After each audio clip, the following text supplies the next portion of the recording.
assunto e agora o negócio é o seguinte, meu querido, vamos aqui falar sobre entrevista, tá, com o Júlio Casares aí, presidente do São Paulo, deu entrevista pro UOL, e vamos começar aqui com ele falando sobre SAF, tá, que é um assunto aí que cada vez tem mais no futebol, vários clubes aí, cada vez mais clubes aí virando SAF, tendo donos, né, e isso é algo que tá crescendo cada vez mais, não dá pra gente fechar os olhos e fingir que nada tá acontecendo, né? E está cada vez crescendo mais aí no futebol brasileiro, tá? Não no Brasil, só na América do Sul. Tem vários times na Argentina, de outros países também, que estão virando SAF, tá?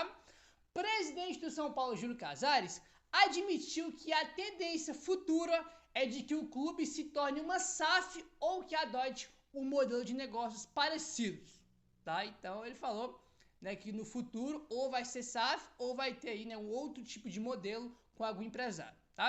Ele falou o seguinte, abre aspas, a SAF não é um milagre, mas eu acredito que o melhor modelo é algo que priorize a gestão do futebol.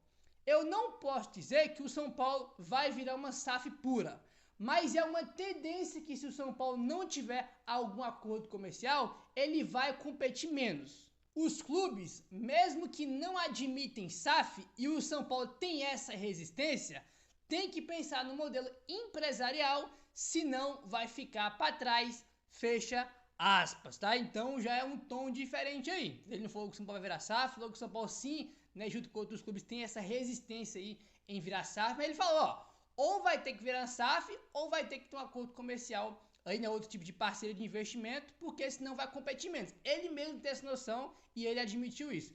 E aí, cara, assim, o São Paulo, pelo tamanho da torcida, pelo tamanho do clube, pelo poder de arrecadação, ele pode competir com os outros clubes aí, desde que ele esteja bem organizado, né? Se ele tiver uma dívida administrável, aí, se tiver uma gestão que cumpra com seus compromissos, que priorize a parte financeira do clube, que organize as finanças do São Paulo, o São Paulo consegue competir com os outros clubes. O Palmeiras não é SAF e compete por quê? Porque é organizado. O Flamengo compete por quê? Porque é organizado. Entendeu? Então, não é que o nosso São Paulo tem que virar SAF de um dia para outro. Não é necessariamente assim.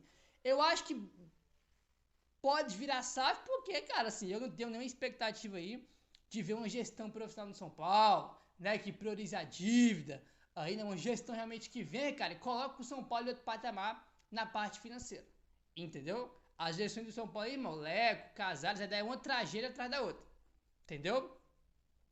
Aí, mas é aí que tá.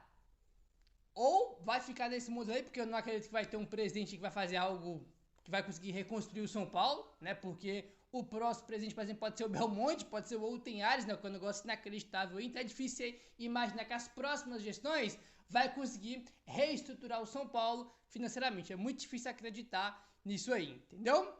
Casares citou como exemplo o acordo que ainda não foi concretizado entre o São Paulo e o magnata grego. Tá? Ele falou o seguinte, abre aspas. Eu acredito que o São Paulo e qualquer outro clube que quer ter parcerias cada vez mais empresariais, se é SAF ou outro modelo, a gente vai pensar. Hoje existe um novo mercado que precisa ter dinheiro. O jogador que vale muito hoje é aquele garoto de 17 a 22 anos. É o mercado prioritário, fecha aspas. Cara, esse assunto de SAF é um negócio muito complicado, porque tem muita SAF ruim, cara. Tem muita SAF ruim.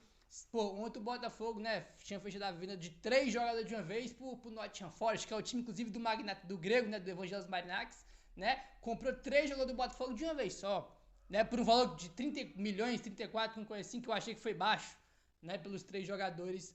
Aí, né, aí tem um Danilo que pode ir pro Lyon, que é outro time dele, cara, é uma salada, uma bagunça inacreditável, entendeu? Fora que vai ter um dono, o cara pode vender o clube, pode fazer o que ele quiser, é dele o clube, né? Então é um assunto muito delicado. Tem que saber muito bem para quem que vai vender a SAF. Tem muita SAF vagabunda, tá? A SAF da 777 do Vasco é uma das maiores vergonhas que a gente já viu aqui no Brasil. É um negócio escandaloso como era um horror a SAF do Vasco.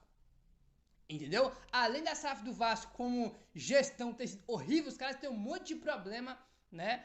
Aí na justiça, né, cara? Vários problemas aí que vão além da gestão. Então tem que saber muito bem, irmão, pra quem tu vai vender o clube, pra quem tu vai vender a tua SAF. É algo muito, muito complicado, cara. É muito complicado, tem muita SAF vagabunda aí. E isso é um assunto sempre muito complicado, sempre muito difícil. Aí o Galo é SAF, né? O Galo, o tamanho da dívida do Galo, né, cara? O Galo também é um clube que tem uma das maiores dívidas do Brasil e tem sérios problemas também, e é SAF. né? É SAF, é aí, né, cara? Então é muito complicado esse assunto, muito delicado a gente falar sobre esse assunto aí, entendeu? Agora, né? Isso aqui eu acho que tem até a ver também com a SAF. Olha só e prestem atenção nisso aqui. Casares dá prazo para quitar a dívida do São Paulo. Olha só o que ele falou. O presidente revelou que assumiu o São Paulo com um quadro terrível de time desmotivado e o clube sem receita. Ele falou o seguinte, abre aspas. No primeiro mandato, tínhamos a ideia de voltar à autoestima do time, de ser competitivo e reconectar o torcedor com o clube. E conseguimos fazer isso. Ganhamos o Paulista, Copa do Brasil, Supercopa. Essa reconexão aconteceu. Fecha aspas aí. Aquele papinho de ser, Copa do Brasil, reconexão com o torcedor, aquele papinho fora que a gente já ouviu 1 milhão de vezes. Nem eu aguento mais ouvir isso. Só falando aqui mesmo pra gente pegar o contexto de tudo, pra gente não tirar, né, nada fora do contexto e ficar aí, ficar assim, entender alguns pontos. Então eu prefiro pegar tudo aqui pra gente poder entender, tá? Agora a parte mais importante que ele fala sobre a questão da dívida do São Paulo. Prestem, vou ler devagarzinho pra vocês entenderem isso aqui, ó. Em 2027, 2028, o São Paulo começa a dar os primeiros passos para disputar jogadores importantes com outros clubes com mais dinheiro em caixa, como o Palmeiras. Mas em 2030, o ano do centenário, o São Paulo vai ser um grande clube. Eu não vou iludir e dizer que no próximo ano já vai estar bem, mas em 27, 28, vamos dar os primeiros passos para que em 2030 o São Paulo esteja em uma situação de ser um player mundial, fecha aspas. Vocês prestem atenção nisso aqui, né? Casares, o negócio é o seguinte, meu filho. Preste muita atenção nas coisas que você fala. Tem que prestar muita atenção nas coisas que você fala. Isso aqui vai estar guardado. E o negócio é o seguinte. É muito difícil a gente acreditar no negócio desse aqui quando a gente vê uma gestão, né, que tem 4 anos aí, que só aumentou a dívida do São Paulo, que toda hora atrasa direito de mais de jogador, compra o Ferrinha, atrasa a parcela para pagar o Ferrinha, acabou de trazer o Juan Tressoldi, no ano passado trouxe o Juan Tressoldi do Sassuolo, agora tinha que pagar a segunda parcela, atrasou a segunda parcela e uma das dificuldades que o São Paulo tem de manter o Juan é essa, né, que o São Paulo atrasou a última parcela do empréstimo dele. Então, é muito difícil você ver a gestão do São Paulo e você acreditar nisso aqui que o Casares falou, que em 27, 28 a gente já vai estar, já vai começar a dar os primeiros passos para competir, né, cara?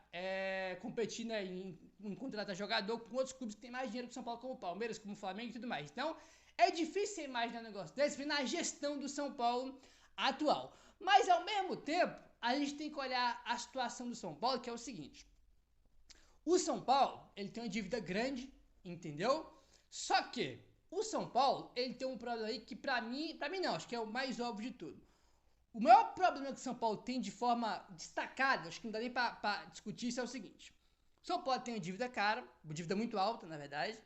Essa dívida do São Paulo nunca vai acabar. Como assim, nunca vai acabar? Nunca vai. Todos os times têm dívida, o Flamengo tem dívida, o Palmeiras tem dívida. A diferença é que eles têm dívidas controláveis, entendeu? Controláveis aí e administrável a dívida deles. Todo time tem dívida. E o São Paulo também sempre vai ter. O grande problema do São Paulo é o raio dessa dívida bancária. A dívida bancária do São Paulo, todo ano o São Paulo aí, né, cara, nos últimos anos pagava eu não vou lembrar agora qual o valor exato, que tem tempo que eu tinha visto essa informação. O São Paulo pagava de tipo assim, bem mais que 100 milhões de reais por ano só de juros. Você pagava os juros e a dívida ficava lá, parada, porque você não pagava, você só pagava os juros. Então, o grande problema do São Paulo é a dívida a curto prazo, que é a dívida bancária. Você pode dever jogador, você pode dever empresário, a dívida bancária tem juros absurdos porque é dívidas com o banco. O São Paulo, quando ele se livrar dessa dívida bancária, ele automaticamente já vai ter uma situação muito melhor do que está hoje. Entendeu? E como eu falei, vai ter mais dívidas e sempre vai ter mais dívidas. A questão, o grande problema é as dívidas a curto prazo, que é o raio dessa dívida bancária que só paga juros todo ano e a dívida fica lá parada, nunca paga. Entendeu? Porque só tem que pagar os juros. Que o clube não consegue pagar. Entendeu? Então, quando o São Paulo pagar isso aí, a gente automaticamente vai dar um passo à frente e ter uma situação financeira muito melhor. Porque o dinheiro que você gastava com juros, né, e se você pagar a dívida bancária, você não tem mais juros para pagar, porque você já pagou a dívida. Então, esse dinheiro vai ser reinvestido para comprar jogador, né, para não atrasar a compra de jogador, para atrasar direito de mais de jogador. Automaticamente, eu derrubando as coisas aqui, a gente já vai estar numa situação bem melhor. Tá? Dívida sempre vai ter, rapaziada. Todo tipo tem dívida. tá? Inclusive, o Gel foi o que fez uma matéria aí sobre dívida, tá lá o Palmeiras e o Flamengo, todo mundo tem dívida, o São Paulo sempre vai estar. A questão é as dívidas a curto prazo, entendeu? E essas dívidas bancárias, o São Paulo tá com um projeto agora do FDIC que é para pagar essas dívidas. Se der certo, pagar, automaticamente já vai estar numa situação financeira melhor, né? Depois que conseguir pagar essas dívidas bancárias, que é o que o São Paulo tá fazendo, né? Tentando fazer com o FDIC. Tá? Então dá para imaginar se aqui em 27, 28 a situação esteja bem melhor do que hoje, desde que pague as dívidas bancárias. Entendeu? Porque você vai ter um fluxo de caixa bem melhor do que tem hoje. Entendeu? É difícil de acreditar nisso, mas se você for parar para olhar, o principal problema do São Paulo faz sentido, desde que cumpra o que tem que cumprir com o FDIC. Entendeu?